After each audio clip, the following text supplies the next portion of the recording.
এখানে নিয়ে নিছি ডিমের খোসা, এই যে ডিমের খোসা চূর্ণ, এটা হচ্ছে ছাই পাতা বা কাঠ পুরানো ছাই, আর এটা হচ্ছে শুকনা চা পাতা, একদম ঝরঝরে শুকনা চা পাতা। আপনারা মাসে একবার এই তিনটা মিশিয়ে ভালোভাবে যে কোনো গাছের গোড়ায় দিলে পুষ্টির কমতি থাকবে না। আর যেহেতু এখানে ছাই আছে, ছাইয়ের কারণে প্রচুর ফুল ফল আসবে, কারণ ছাইয়ের মধ্যে পটাশিয়াম আছে। আর এই ছাইয়ের আরেকটা গুরুত্বপূর্ণ দিক হলো ছাইয়ের কারণে গাছের গোড়ায় কোনো পোকামাকড় থাকে না, পিঁপড়া আসে না। এজন্য এই ছাইটা খুবই জরুরি। আপনারা মাসে একবার এই ছাই যে কোনো গাছের গোড়ায় দিয়ে দিবেন। এখানে নিয়ে নিছি ডিমের খোসা, মুরগি বা হাঁসের ডিম যে কোনোটার ডিমের খোসা নিয়ে নিতে পারেন। ডিমের খোসার মধ্যে আছে প্রচুর পরিমাণ ক্যালসিয়াম। এই ক্যালসিয়াম গাছকে সরবরাহ করার ফলে গাছের শিকড় প্রচুর শক্ত হয় এবং ফল ভালো হয়, ফুল এবং ফল ঝরা কমে, এবং এই ক্যালসিয়ামের কারণেই ব্লজম এন্ড রট এটা কমে যায়, বিশেষত যেটা টমেটো এবং মরিচ গাছে দেখতে পারি আমরা।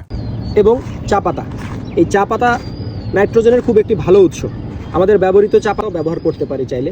ধুয়ে নিব, ধুয়ে রোদ্রে শুকিয়ে নিব, শুকিয়ে এগুলা ব্যবহার করব।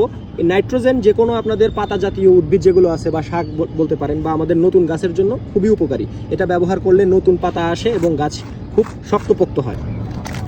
ডিমের খোসার মধ্যে চা পাতা সব দিয়ে দিলাম।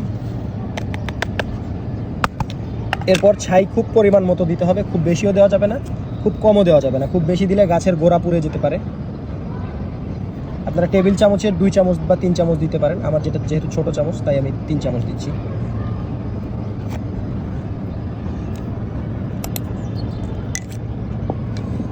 ভালো করে মিশিয়ে নিব।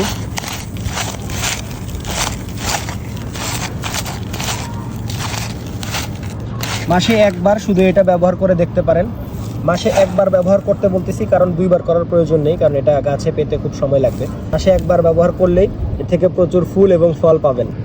প্রথমেই গাছের মাটিটা আলগা করে নেবেন। এই যে যেরকম আমি আলগা করে নিচ্ছি, এরকম আলগা করে চারপাশ থেকে দিয়ে দেবেন অল্প অল্প।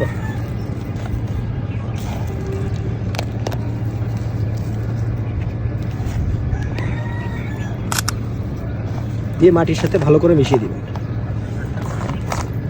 মাটিটা প্রথমে ঝুরঝুরে করে নিলাম, এখন দিয়ে দিব।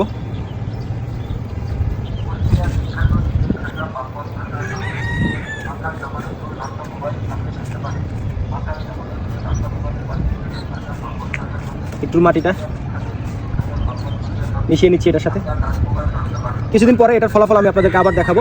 এখন গাছে খুব বেশি মরিচ নাই, এটা দিলাম। দিয়ে অবশ্যই এটার মধ্যে পানি দিয়ে দিতে হবে। পানি না দিলে এটার কার্যকারিতা অ্যাক্টিভেট হবে না, কাজ শুরু করতে পারবেন। এটাতে অবশ্যই পানি দিয়ে দিবেন, চলবে।